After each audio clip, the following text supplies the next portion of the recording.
Today we're going to go over preventative maintenance on the Sahara X series and the importance of the preventative maintenance, considering downtime, wear of parts. If you actually take care of the parts, you won't have to worry about them breaking or failure.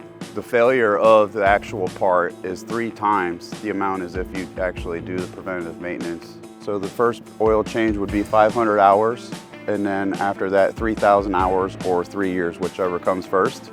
Up on top here we have a dipstick. You can check your oil. Breather cap. Always make sure that there's nothing piled up around it. This is the sight for your oil level. Okay, and then your drain plug down here. Pull this, let all your old oil out. Some guys can even put some diesel fuel. If the oil's really bad, you can put a little diesel in there, put the plug back in and let it sit to get that minerals out. Continue to drain it. When you fill it up, funnel. Pull this plug for your sight until you start to see a little bit of the oil come out. And then you're good to go. Cap it all off, you're ready. This is the 4-banded belt for motor gearbox.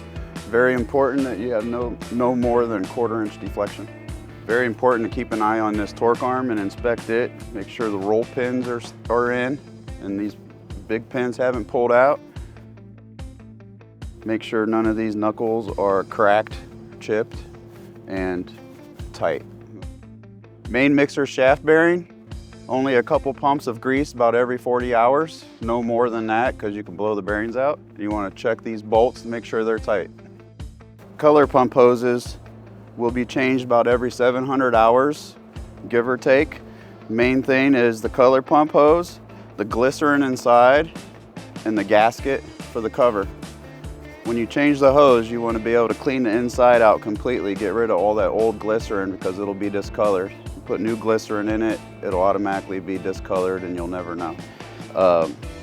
Got a minimum height, but we always try and keep it at midway, halfway.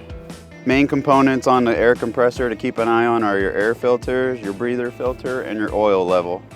If you're on a real dusty environment, you always want to make sure you check your air filters every day. You take this foam off, clean it, blow it out, put it back together. Very important, keep an eye on your sight glass for your oil level.